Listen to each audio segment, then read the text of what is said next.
Hello, welcome or welcome back to Heretic Owl Tarot. My name is Liz, and I will be guiding you on this journey today. This is a reading for Sagittarius, Sun, Rising, Moon too, but definitely a rising, Sun, whatever. um, what else? Why I feel like I'm getting lost in thought. What else did I? Is there anything else that I have been mentioning? Um, I don't know. All of a sudden, I have no clue. Who am I? What am I doing here? Um,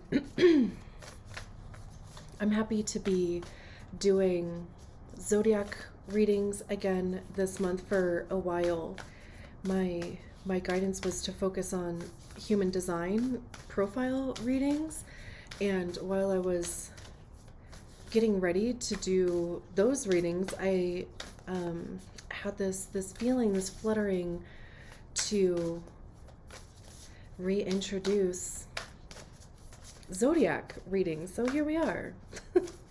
That's how that process works. So let's get you an oracle card. We'll get your tarot out, and then we'll start talking about things. Conscious connections. Number 35. What is this? Oh. Okay, take two. Conscious connections. It does have a mirroring effect. But, I mean, at the same time, it looks like two different people. Interesting. We'll read about that after we get your tarot cards out.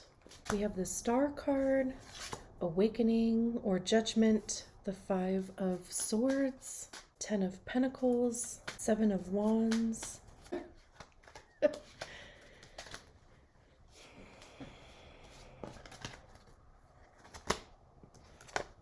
An explosion.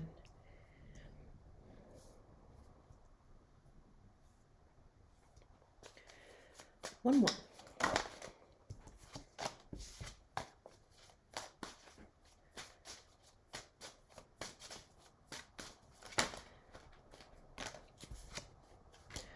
Four of Wands. The Eight of Pentacles at the bottom of the deck, the Empress, the Tower. All right, let me just make sure everything is in frame. And then we'll start talking about your reading. Okay. All right, let's see what this oracle card is talking about. All right. Hopefully I don't have to cover this card up, right? Like,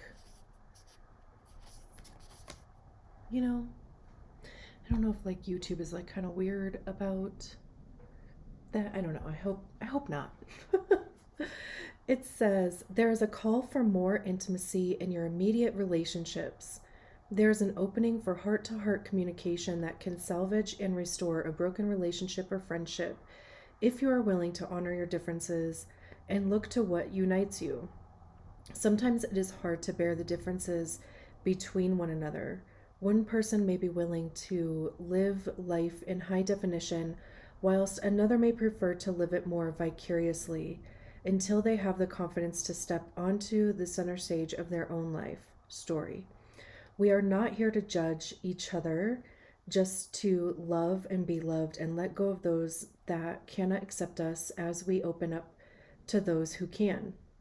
This oracle brings guidance for you to trust in the sanctity of the connections in your life.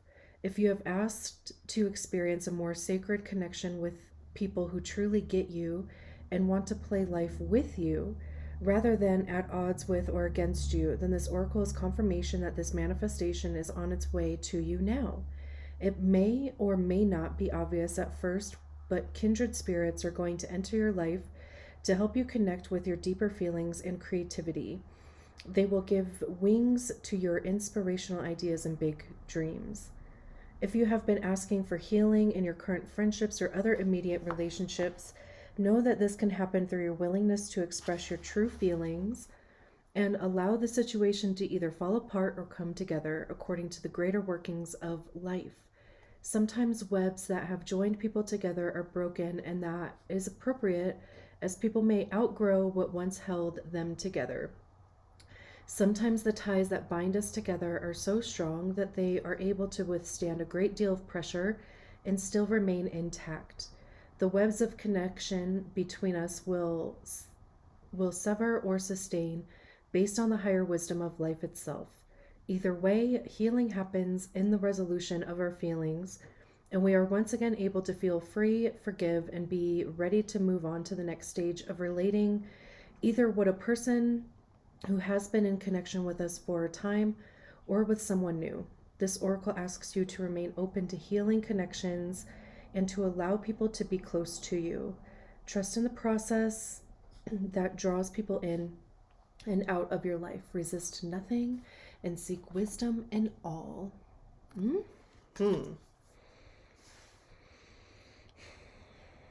Okay, I love I'm like, let me just talk about the things that I love about this reading. But I love that because at first I was like, seeing all these cards that were out on the table. None of these cards have another person in them except for, I guess, a 10 of Pentacles. But so I was like thinking in my head, I'm like, okay, like how is this going to relate to other people, right? But also, it really does like start within us though, right? I mean, like to be able to make conscious connections with other people, we have to be conscious of ourselves and what we want those connections to be, right? So, and I also loved that it talked about trusting the process because we start with the card of trusting the process. We have the Star card, which is Aquarius. Pluto is in Aquarius right now, and it will be for however long, right? I think there's maybe Mars and somebody else in Aquarius right now too. The moon might be in Aquarius today. The 8th, yeah, because that would make sense because we have a new moon this weekend in Pisces. So anyway, the Star card is, like I said, it's about trusting the process. It's hope, it's faith, it's literally, putting something out there and not attaching an expectation to it. It's wishing on a star.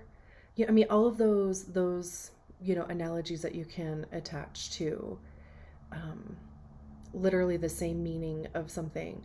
I also see the Star card as being like that literal space between like the 5D where we manifest, where we, kind of co-create, get clear on what it is that we want to bring into the physical realm. So it's that space between the 5D and the 3D where, we're then trying to pull those manifestations into reality. So the star is like right between, literally, right? It can even be the center of attention is sometimes like how I see the Star card too. If we're thinking like, even North Star, it's purpose or direction, like holding to your North Star, like what is your North Star, right? And maybe that has something to do with your legacy, family in some aspect, your community. We have the 10 of Pentacles. Pentacles have to do with our money. It's our work, which again could become your legacy, where we plant roots. This feels like very 4th house, which is, like the root of our birth chart, family, where we came from, ancestors even. Ooh, my eye it was itching like crazy. So Pentacles have to do with our money, how we get it, how we save it, how we spend it. It's our time. What are we spending our time doing? Where are we physically showing up? It's our physical body. On this card, it is generational. It could be generational wealth, creating it, because like this hand looks to be older, this hand looks to be younger. It's also even like this feeling of tradition in some aspect, like passing along of something, because there are these steps that go between the two hands. There's these roots that are connecting them. There's, a family here, there's a house. But it feels like to me this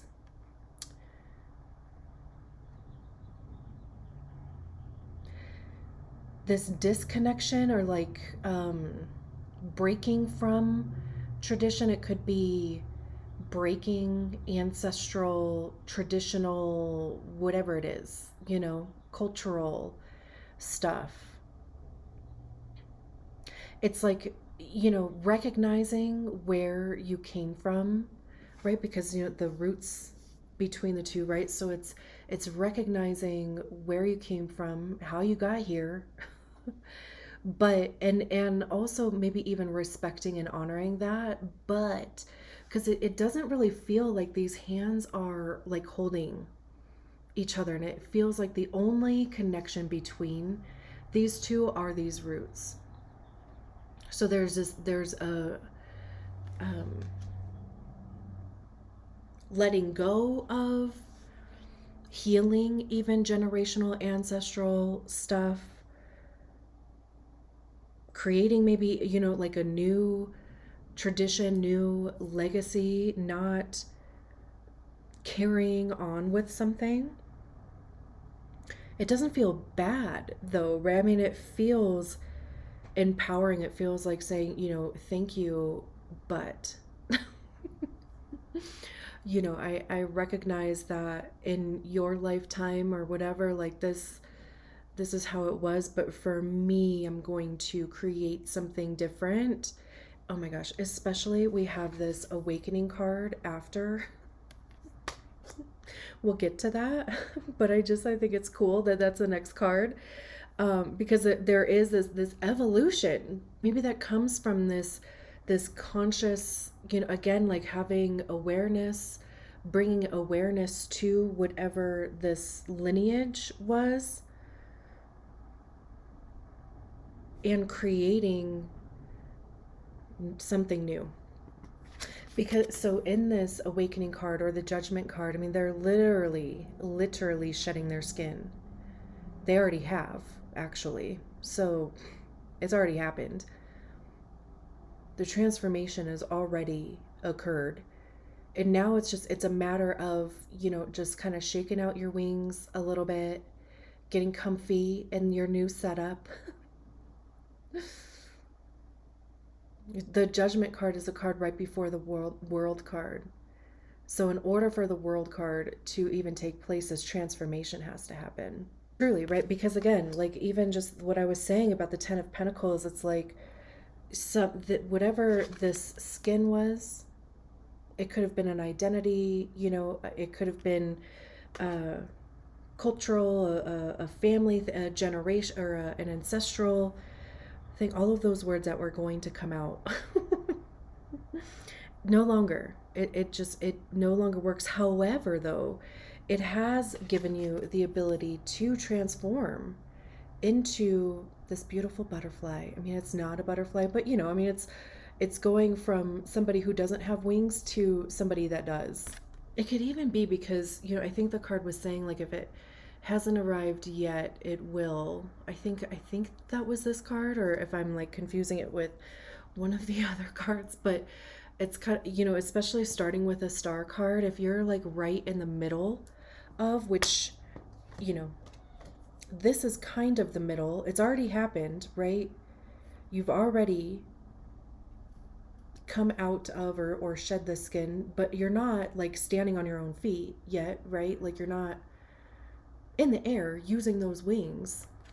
So there is this sense of like middle, still kind of being in the in between in some aspect. Keep going. We have the Seven of Wands. Stand your ground. Defend your actions. Like keep going.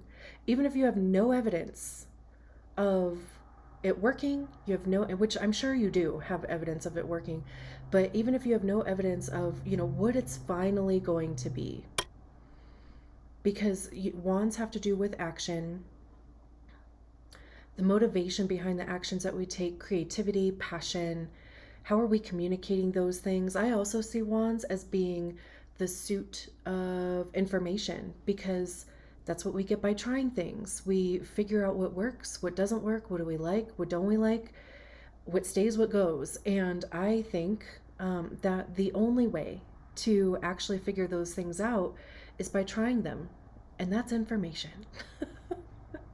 So, and I also see these six wands down here as being other people's fears, their doubts, their projections, their reasons why not. It's like their unsolicited advice or like opinion about thing, and you're just like whack, whack, whack. Maybe I didn't ask. Maybe you don't get it. Maybe, but they are defending themselves. This could even be because we don't see who's behind these six wands.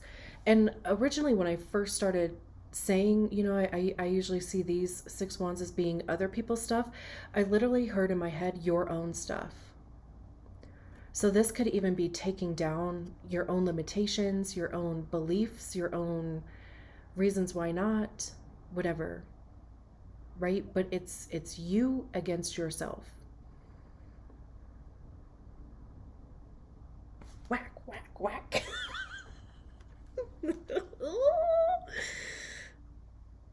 Oh.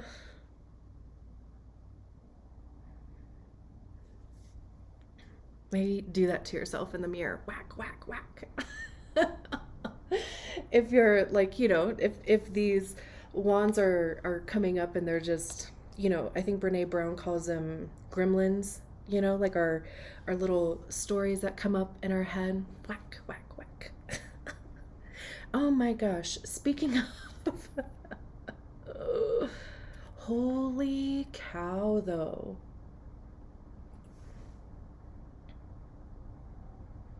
Oof. Oof. I just felt that like right up in here when I saw this card. Okay, so Five of Swords. Swords have to do with our mind, our thoughts, mindset, ideas, inspiration, truth, honesty, but like divine truth, divine honesty. Like what is actually true, absent of emotion, because then it becomes an opinion. I also see swords as being the suit of ego, because that's generally where we hear our ego is in our minds. We can feel it, of course, in our bodies, but we generally hear it in our mind. And our ego is created by the stories that we attach to feelings, experiences, circumstances, whether they're true or not, or whether they're ours or not. But it becomes why we do and don't do things, right? Our identity, our personality, our temperament. And the Five of Swords, this card to me is like mental gymnastics. There's usually more than one person in this card, but this, again, there's this feeling of you against yourself. So remember when I was talking about the butterfly thing in the Awakening card? He's got this butterfly trapped in a mason jar. So this is like that thing of like, if you have been limiting yourself, keeping yourself small, literally putting yourself in this jar, whether that's you or somebody else, right? I mean, somebody else could be doing that. It could be, again, it could be somebody else's story that is limiting you in some capacity. But it's a story that somewhere down the road we took on to be true for ourselves, And it's not. Again, I mean, this doesn't necessarily have to be another person. This could be you. It doesn't even have to be anybody. Like it doesn't have to be a story that somebody told you about yourself. It could be a story that you attach to yourself based on an experience that you had or experiences that you had, but it's become like just so ingrained in you. But what it's doing is keeping you from, literally spreading your wings and flying.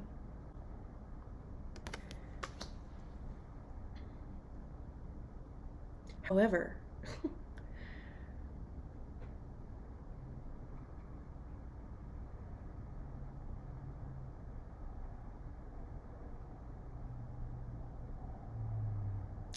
even, being aware of where we limit ourselves. It could even be needing to communicate those, because I know for me personally, this is, for me, again, personally, um, if it's something that I allow like a thought or whatever to like stay in my head, it will just snowball. Right? It starts as a little baby, and then the more that it just rolls down the mountain of my effing brain, it becomes bigger and bigger and bigger and just more ridiculous. But if I say it out loud, if I journal it, it's like if I can see it outside of my own head, or if I can hear it coming out of my mouth, then it's like, yeah, you know, the way that it sounded in my head is not the way that it sounds coming out, or even reading it on paper. Of course, I mean, it doesn't have to be an actual like physical piece of paper. It could just be, like an online journal or something. But because when I journal um, on my computer. uh, but it's like when it gets out of your head. Even so, I quit smoking a few years ago, and for one, I was like ready to, but for two, I used to carry around a notebook, and anytime I would have a craving, I would write out what the craving was, or I would write out, what was happening at that time to where I had a craving. I would also write down my successes, like it's 1:41, I still haven't smoked. It's 2 o'clock, I still haven't smoked. It's bedtime, I still haven't smoked. I woke up, I still haven't smoked. Right? So when I first started that, I had pages. The first like week or two, I had pages of cravings written down, or, successes written down, or, whatever. And then just gradually it became less and less and less. But it brought awareness to like how many triggers I had. Like I remember I was watching TV, and there was an Olive Garden commercial that came on, and I literally got up unconsciously, speaking of like conscious connections, but I got up out of my chair, walked to my counter in my kitchen, which is where I used to keep my cigarettes, and I'm like standing there looking around for my pack of cigarettes, because then I was going to go outside to smoke. And then it was like I finally, after like a couple seconds, I mean, it didn't take long, but I'm like, what am I doing standing here? But it was just, again, I wrote down a whole thing about, oh my god, I saw this Olive Garden commercial, and how it triggered me to literally physically move, because it probably triggered like a hunger thing in me, and that became attached to smoking. So, it's like recognizing our triggers, but it's the purpose of that though was to take its power away, because for me, if it stays in my head, it becomes um like debilitating, or like paralyzing, or but if I get it out, if I write it down, if I can see it, if I can hear it coming out of my mouth, it's not like you have to share it necessarily with other people. You can, if you feel comfortable, because it's only going to help people, right? I mean, me sharing stories, it's only going to help other people recognize something within themselves. But if you don't want to do that, then, I mean, even just saying it out loud to yourself, in the mirror with the Seven of Wands and whack, whack, whack. um, or, whatever. Say it out loud, to yourself. Say it, write it down on a piece of paper and, um, throw it in the trash, or, just some little ritual to like actually get rid of it, right?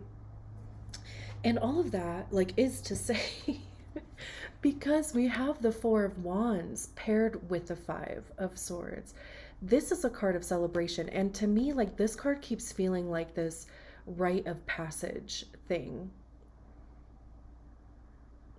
Because, I mean, there's at least 15 candles on this cake. They're like pencil drawings, so I could be missing one. 2, 4, 6, 8, 10, 12, 14, 15.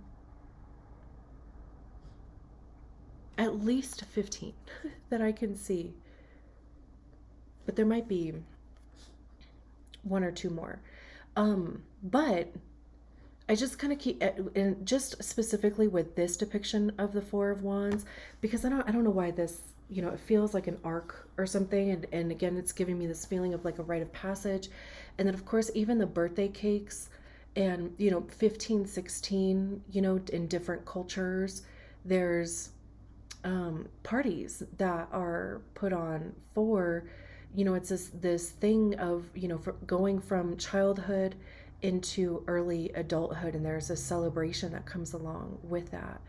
But there's at least like recognition of that. So with it being paired with the Five of Swords, maybe there was something that even happened around that age that kind of zapped you, trapped you in this, proverbial mason jar. Or this is happening now. And it doesn't matter the age. It's just, just a metaphor or whatever for, this rite of passage thing, going from one way of being to another. So wands have to do, well, yeah, I mentioned what wands have to do with. So the Four of Wands is a card of celebration, though. It says that the actions that you have taken have gotten you to a point of success. However, sure, there's this foundation or sense of security, but when we move on to the Five of Wands, the Five of Wands is conflict, competition, conditioning. I see the Five of Wands as being like training to get us to the Six of Wands, which is victory and success. So this is like a going away party type of thing. But I like the idea more of like the transition from like one way of being, that rite of passage, that one way of being, to transitioning to the next. So it's celebrating even the arrival of that, because like those things that I was talking about, like those parties, like your Sweet 16, your quinceañera, your what's the other one? It's like on the tip of my tongue. No, it's not gonna come out. Rude. Anyway, those things happen at a certain age or at a certain point in life, right? So it's like you've come to that point where there's this transition from being here to being over here. You get it, right? And then we have the Eight of Pentacles. It's time to go to work. Building something.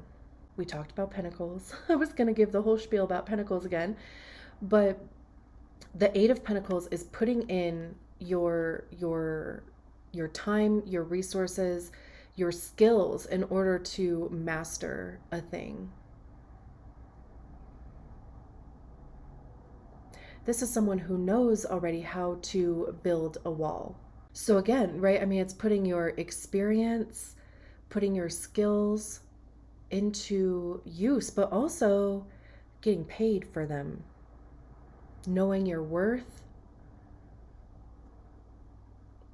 but also, continuing to focus on your growth, continuing to, build on your skills. And we have the Empress behind, which is abundance, expansion. This is a divine feminine, the energy, not the gender. So, intuition, nurturing, reproduction, because she is generally pregnant, but, that just talks about the ability to reproduce something in your life. I mean, it can be biological reproduction if you're looking to do that, if you're looking to expand your family, but it is about your ability to create expansion, recreate abundance in your life. Being in the flow, it's receiving. We have the Tower card, a shakeup, sudden upheaval. The Tower card isn't a bad thing. All that it's going to affect is what is no longer serving you. It could be even closing timelines that, if there were any loose ends that were loose, the Tower is like, If you were waiting for closure, if you were waiting for something to happen with those things, we're closing them out. All they're doing is holding you back. They're creating instability. They gotta go. The Two of Wands is planning for the future. This is waiting for their ships to come in. I mean, they're literally looking future focused, planning what they're going to do. Also, even just being ready. When that ship comes in, you're ready to go, right? The Chariot, that's the ship.